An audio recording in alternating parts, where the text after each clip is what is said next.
uh,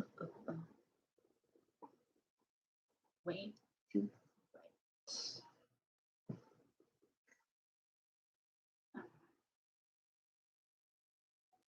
Oh, it's fine.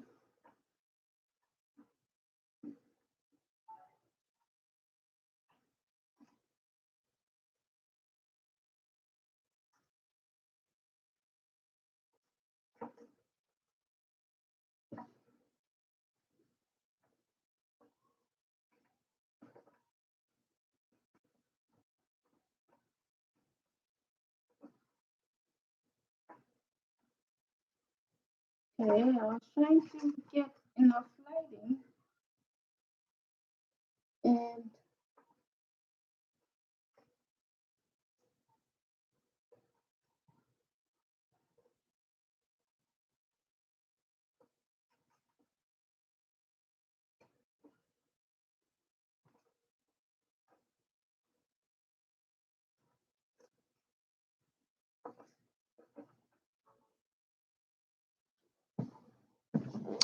all right.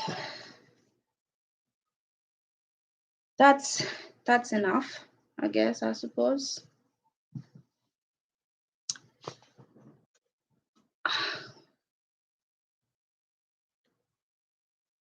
This is going to be the camera for today.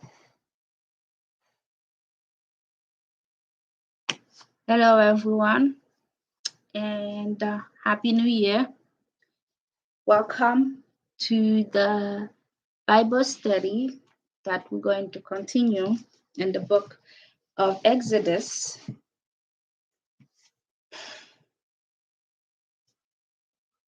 So, the last time when we left off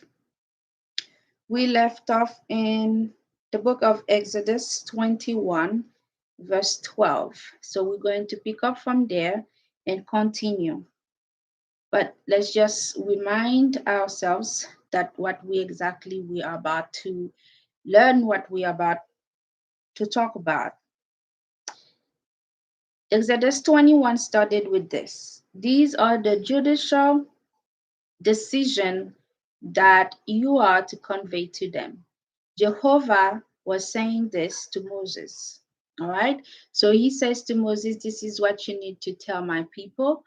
This is the rules that they must follow.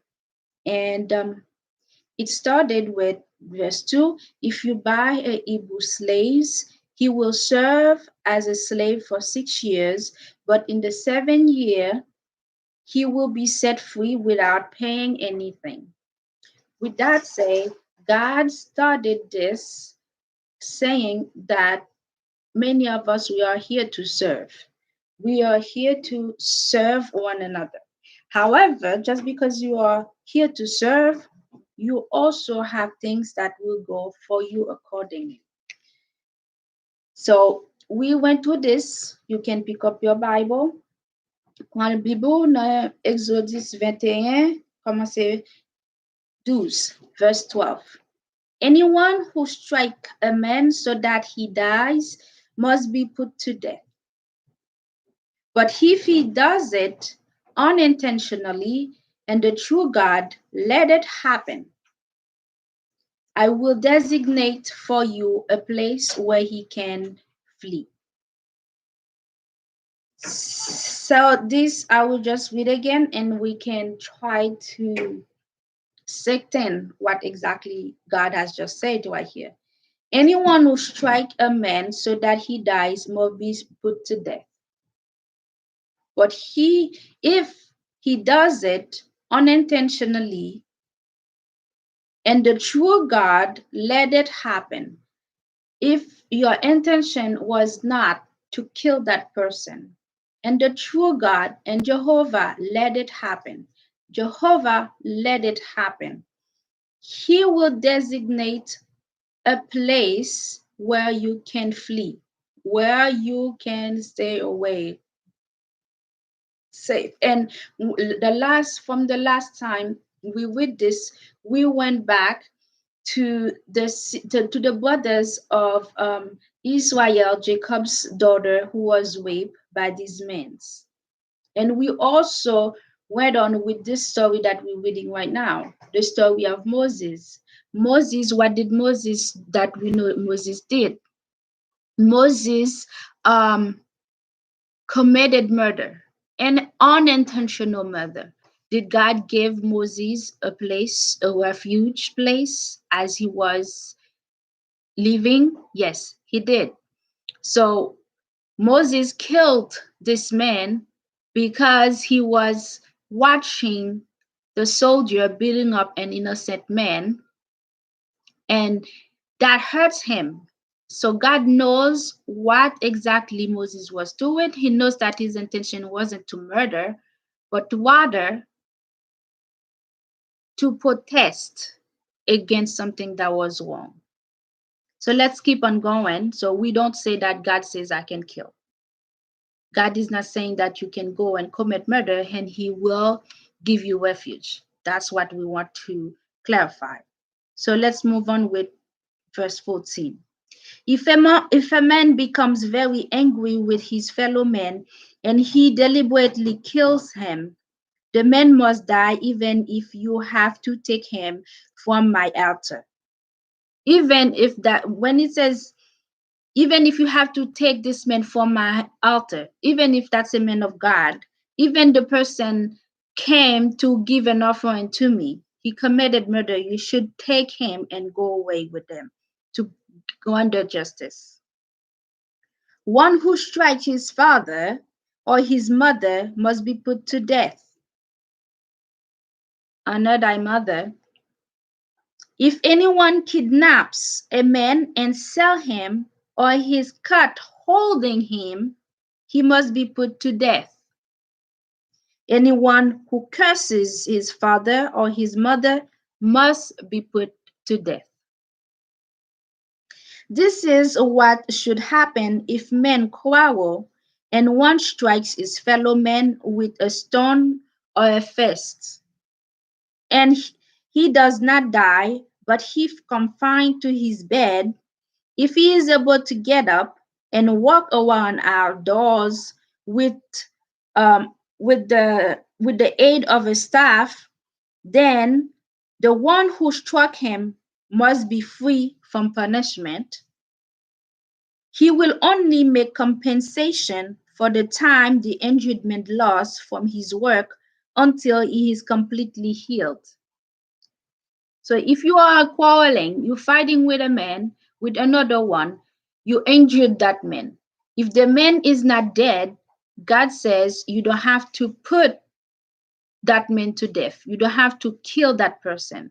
The person only incur injuries that give them a disability right now. He cannot walk, so he has to have help. And the justice that must be applied to this is this: while this man is sick, the bills, the money that he's not getting, the earn must be paid by the man who caused the injury.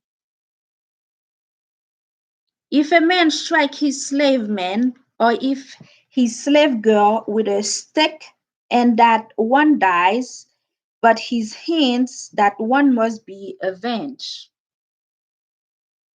If you hit your slave and you killed him, the slave can avenge his death. However, if he survives for 1 or 2 days, he is not to be avenged because he is someone but with his owner's money. Pay attention. If men should struggle with each other and they hurt a pregnant woman, and she gave birth prematurely, but no fatally result, the offender must pay the damage imposed on him by the husband of the woman, and he must pay it to the judges. But if a fatality does occur, then you must give life for life. That is for pregnant women. If you injure the pregnant woman, if anything if anything happened that caused death to the woman or the baby, then it's life for life. If there was no death that occurred, then you will be paying the husband according to the law. Eye for eye, tooth for tooth, hand for hand, foot for foot, burn for burn, wound for wound, blow for blow. If a man strike the eye of his slave man or the eye of his slave girl, and he destroys it, he is to let the slave go free in compensation for his eyes. That's just clear. And if he knocks out the tooth of his slave man or his slave girl, he is to let the slave go free in compensation for his tooth. If a bull galls a man or a woman and that one dies, the bull must be stoned to death, and its meat not to be eaten. But the owner of the bull is free from punishment. But if a bull was in the habitat of going, but if the bull was in the habit of going and its owner had been warned, but he would not keep it under guard, and it killed a man or a woman, the bull is to be stoned, and its owner is also to be put to death. If you have an animal that you know the animal has problem, and you are being warned about it, you didn't do anything about it, and this animal end up killing someone, the law says this animal must be put to death, and you should be put to death because you did not prevent this injury from happening. If a ransom is imposed on him, he must give the imposed ransom the redemption price for his life. If you don't want to die, they say instead of dying, if you want to pay some money to keep your life, then you pay the money. All that may be imposed on that man, whether it guard a son or a daughter, it is to be done to the bull's owner according to his judicial decisions. If the bull guard a slave man or a slave girl, he will give the price of 30 shekels to that one's master, and the bull will be stoned to death. And even if it is a slave, so because slaves are bought by their owners, right? So at that point, they say that you have to pay the owner of the slave 30 shekels, and the bull must be put to death. If a man uncovers or dig a pit and does not cover it, and a bull or a donkey falls into it, the owner of the pit is to make compensation. He is to pay the price to its owner, and the dead animal will become his. If a man's bull hurt another bull and it dies, then they must sell the live bull and divide the price paid for it. They should also divide the dead animal. It's not also clear. Let's just move on. Or if it was known that the bull had been in the habit of going, but its owner would not keep it under guard, he must make compensation with bull for bull, and the dead one will become his own. If a man steals a bull or a sheep and he slaughters or sells it, he is to compensate with 5 bulls for the bull and the sheep for the sheep. If you steal somebody's belonging and you sell it, you have to give 4 times more than what you steal. You have to add 4 more into it in each category that you steal. If a thief is found in the act of breaking in and he gets struck and dies, there is no blood guilt for him. But if it's happened after sunrise, there is blood guilt for him.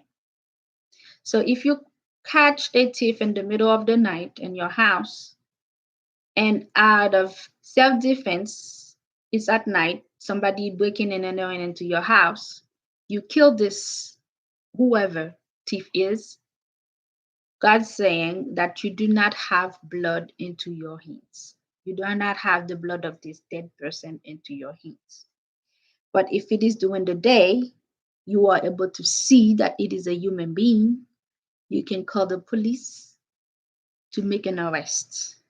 Defend yourself, of course, run away, call the police, help yourself, but do not kill anyone so that your hands doesn't end up in the blood.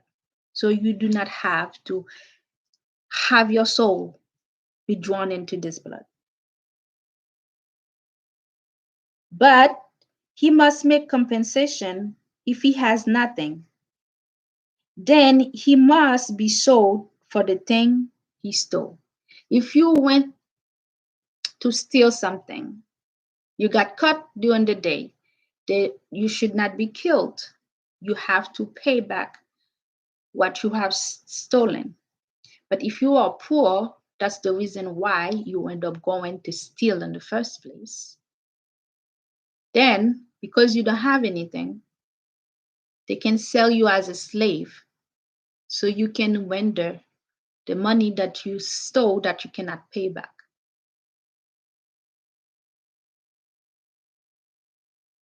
If what he stole is found alive in his possession, whether it is a bull or a donkey or a sheep, he is to make double compensation. If anyone put his animal out to graze in a field or in a vineyard and let them graze in someone else's field, he is to make compensation with the best of his own field or with the best of his own vineyard.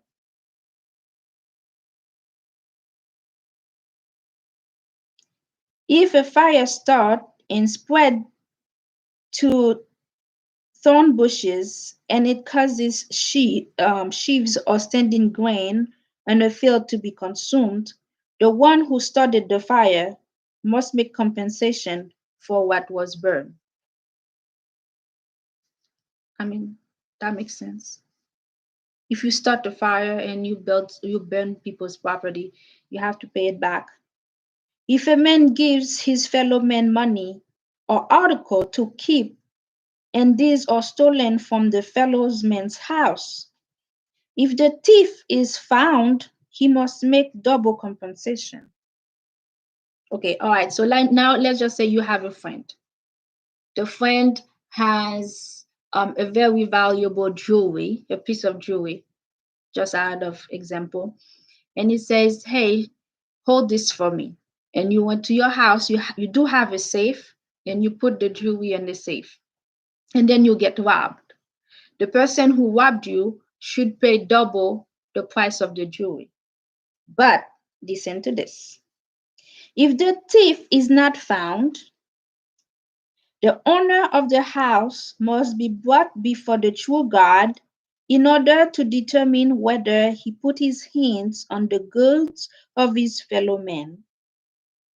In all cases of illegal possession of goods concerning a bull, a donkey, a sheep, a garment, or anything lost of which he may say, "This is mine," both parties will present their case before the true God. The one whom God pronounces guilty is to make double compensation to his fellow men. So if you claim that you were robbed, that somebody came to your house, but you do not have the proof of the robber, of the thief, you didn't catch the thief. So you don't have that beautiful jewelry that they asked you to hold. So now they said you have to go before God in a church. You have to appeal yourself before a church, a priest, an honorable priesthood person or whatever. They say, true God, before Jehovah. and Jehovah. And anything it says that is a possession that you can say, oh, that's mine, that there will be dispute. You cannot determine whether it's yours or if it was really your friends. Then your friends and you will show before the true God, before the true man of God, what, because at those times God says He will appoint judges among us to help, and then there will be, and Moses was the highest one, and Moses will plead the case that are the hardest before God. So something like that. And if you found guilty, you will have to pay double the price. If a man give his fellow man a donkey or a bull or a sheep or any domestic animal to keep, and it dies or get maimed or get led away while nobody is looking, there should be an oath made between them before Jehovah that he did not lay his hands on the goods of his fellow man, and the owner must accept it. The other man is not to make compensation. So you don't have to pay things if you are supposed to watch over something and then the thing went away. It was out of your control. That's what God is saying. Although I'm sure that in this thing, God is saying it went away. You look for it, but you could not reach it. You could not come to get that thing back. The owner cannot ask you to pay back what is lost, because in good faith you didn't lose it, that something happens and it was not your fault. But if the animal has been stolen from him, he is to make compensation to its owner. If the animals run away, you don't have to pay. But if somebody come and steal it from you, you have to pay. If it was torn by a wild animal, he is to bring it as evidence. He is not to make compensation for something torn by a wild animal. It's like the sheep, you know, bad animals, wolves can come and try to eat them if you were a shepherd, and a wild animal eat the sheep while you are supposed to watch it. You bring the blood, the animal, the residue of this animal. If you got it, you have it, and they should not blame you for it. They should not make you pay money for it. But if you cannot bring that part, and let's just say it was stolen from you, then you have to make compensation. But if anybody asks to borrow an animal from his fellow man and it gets maimed or it dies while its owner is not with it, the man who borrowed it must make compensation. If it dies in your hands while you borrowed it, you have to give it back. It's a little bit complicated, isn't it? If it was hired, the money paid for the hire is to be compensation. Now, if a man seduces a virgin, he is not engaged, and he lay down with her, he must pay the bride price for her to become a wife. If you rape somebody, that's what it's saying. You have to pay for what you've done. If the father of the woman that you rape, if the father of the lady, if her father absolutely refuses to give her to him, he is to pay the money at rate at the bride's price. Well, that's what happened with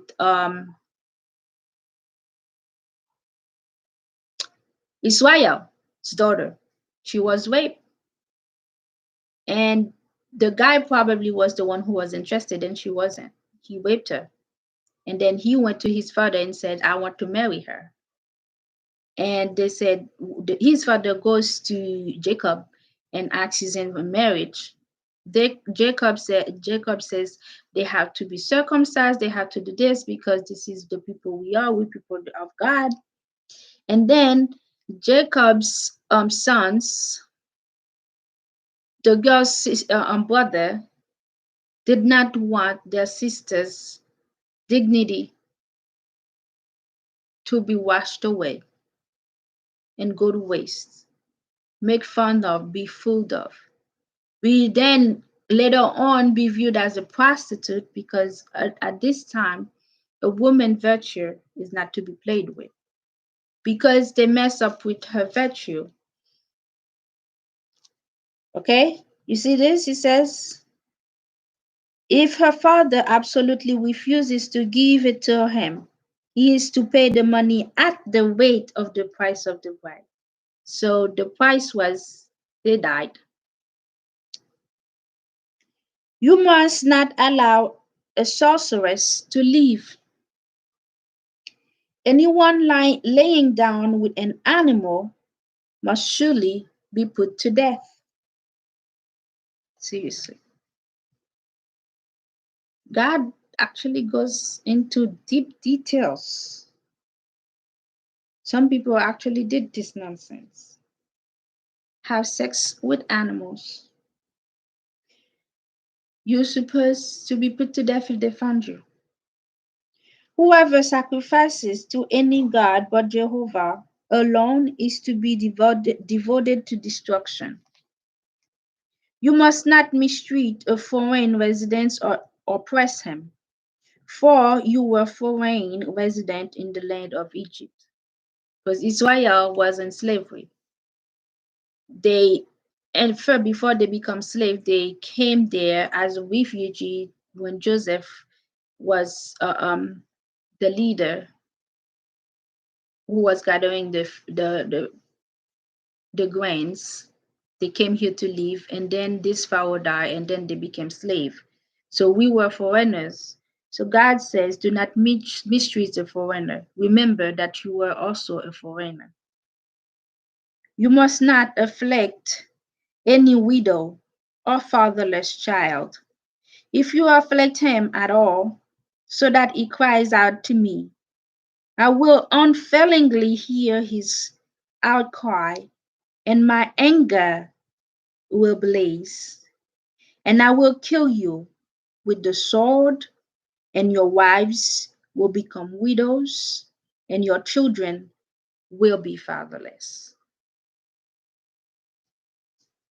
Simple. God will hear when you're being wicked to a widower and an orphan. God will surely not forgive you. God will not forgive you. It will kill you. If you lend money to anyone poor of my people, someone who is dwelling with you, you must not become like a money lender to him. You must not charge him interest.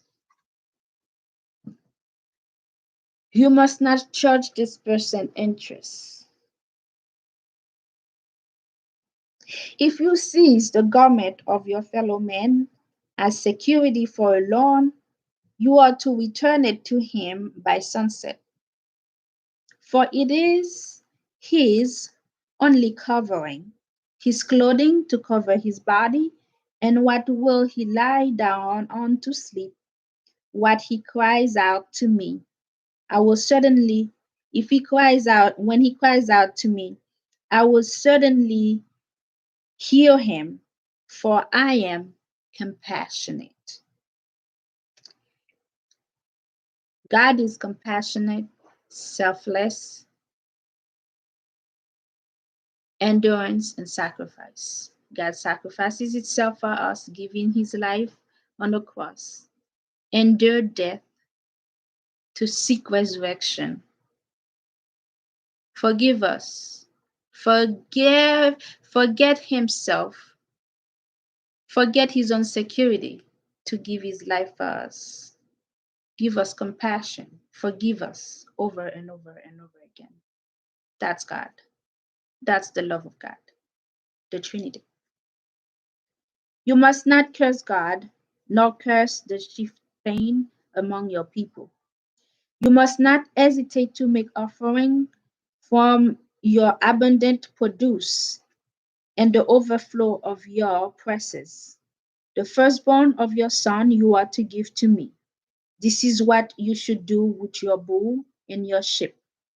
7 days it will continue with its mother. On the 8th day, you are to give it to me.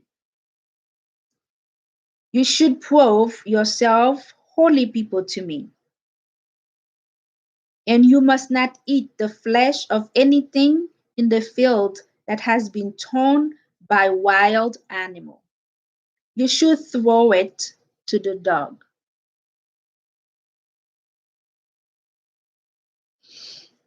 Those are the love of God. Give to God your youngest bulls, your youngest sheep as offering. If you have an animal that a wild animal devoured, do not eat it. Be a clean person. Give it to your dogs. Feed your dogs. You must not spread a report that is not true. Do not cooperate with a wicked one by becoming a malicious witness. This, my friend, is very hard indeed. The hardest thing man has to do. Do not lie on other people. Don't take part with the wicked persons. You must not follow after the crowd to do evil. And you must not pervert justice by giving testimony to go along with the crowd. You must show impartiality in the dispute of your poor person. This is great law for mankind. This is something that we struggle with a lot. Do not say things that are not true. If you know somebody is doing wicked things to other people, do not take part of it. Don't follow the crowd. Make your own judgment. Follow your own heart. Don't fall under pressure. Go by what God says. Don't fall under the pressure, and then you'll get in trouble yourself. If you come upon your enemy's bull or his donkey straying, you must return it to him.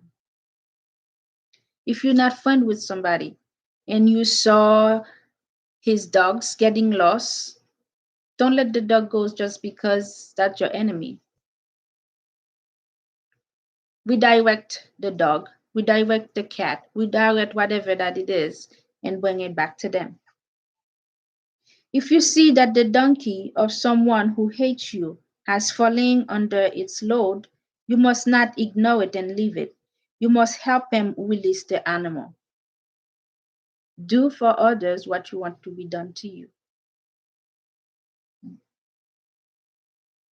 Help your enemies. Jesus later on tells us what benefit do we get from that. You are not to pervert the judgment of the poor one among you in his legal case. Have nothing to do with a false accusation. And do not kill the innocent and the righteous, for I will not declare the wicked one righteous. Do not make false accusation. Do not kill innocent people. Do not kill people that are right before God. Because whatever you do, God will not find you right. God will not render you justice. They will render the innocent ones justice. You must not accept a bribe, for the bribe blinds clear-sighted men and can distort the word of a righteous man. Don't get bribed. Judas got bribed. He accepted money to give away Jesus, and an innocent man was put to the cross. Judas accepted the bribe, and later on, he hung himself. And the worst thing is, we know where he ended up, in hell, not in heaven.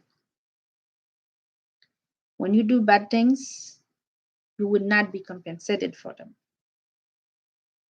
You must not oppress a foreign resident. You know how it feels to be a foreigner because you were a resident in the land of Egypt.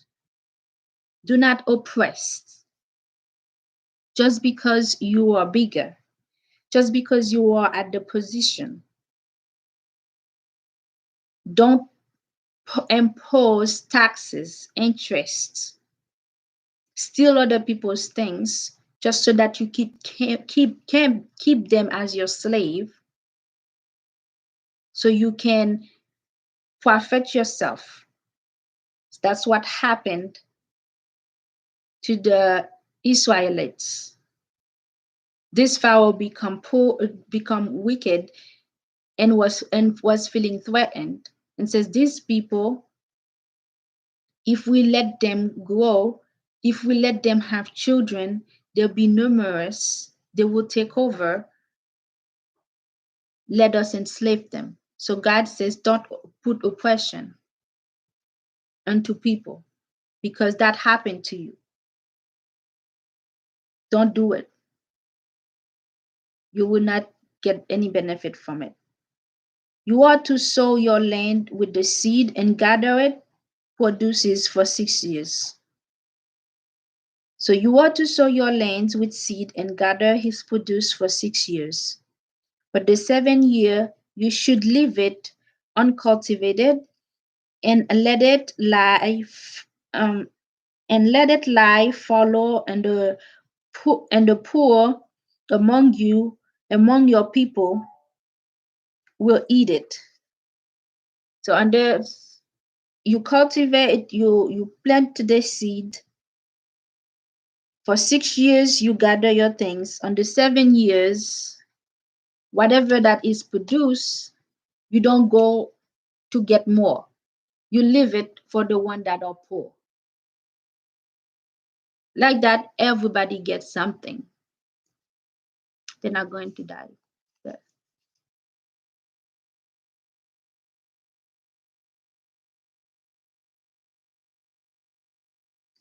Leave it for the poor men so they can eat, and what they leave, the wild animal of the field will eat it. That is what you should do with your vineyard and your olive grove. So you see the circle? The men serve you, you gather your workout, whatever is overflow, you leave it for those who doesn't have enough.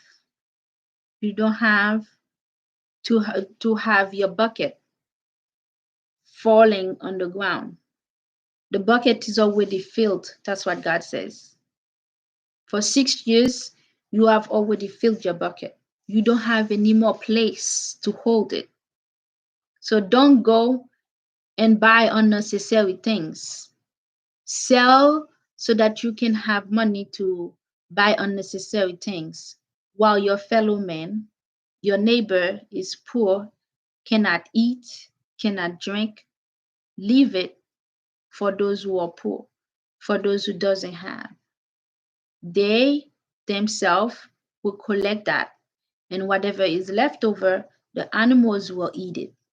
Like that, everybody gets something, instead of going and get yourself a diamond car, a gold shirt, a diamond toilet. What good does that make for you to go and put your buttocks on a golden toilet while you have a bunch of people that are dying with hunger? You're walking around with a gazillion bodyguard because you decide to make yourself a golden shirt, while you have a bunch of people in the world that are dying with hunger. What good does that do for you? Let's move on to verse 12. 6 days You are to work, but on the seventh day you are to cease from your labor, in order that your bull and your donkey may rest, and the son of your slave girl and the foreign resident may refresh themselves. The resting days. You work for 6 days and you rest for 7 days. It is beneficial for you, it is beneficial for your servants, for your animals. So you do not overwork them. People who owns businesses, people that are bosses, people that are leaders, managers, supervisors, do not overwork your employees. They need to rest. They need to refresh themselves so they can start over. The God works for 6 days and rested on the seventh. He is the Almighty. He rested. You need a rest, and you need to learn how to say no. When you're working and your boss, your manager, your whatever in duty, keep on calling you to come, you already made a double, you haven't slept, you haven't, 2 hours later, you got called to go back to work. Your body drained, you overworked, you get sick, you can be replaced, your life is in danger. Learn how to say no. And you who are leaders, you who are owners, know that God is asking us to rest so that we can refresh our bodies, our minds. So we can, when we go back to work the next day, we are good to go. And this is where we're going to stop for this week. We are, let's see. Yeah, let's leave up here because the rest I've already read, but um,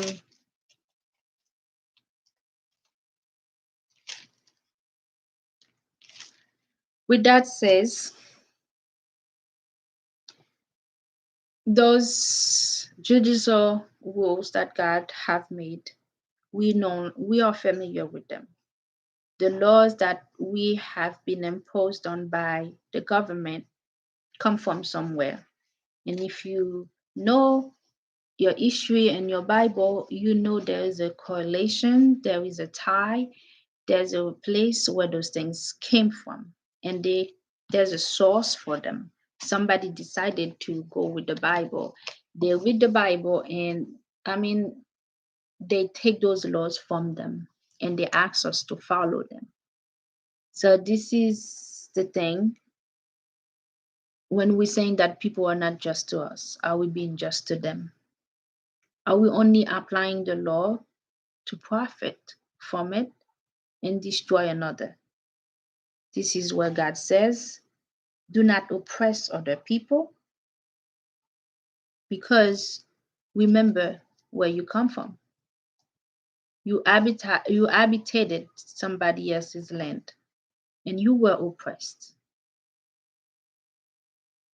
For we are sinners, Father, O Lord, for we are human with flesh. We tend to not listen. We tend to ignore your rules.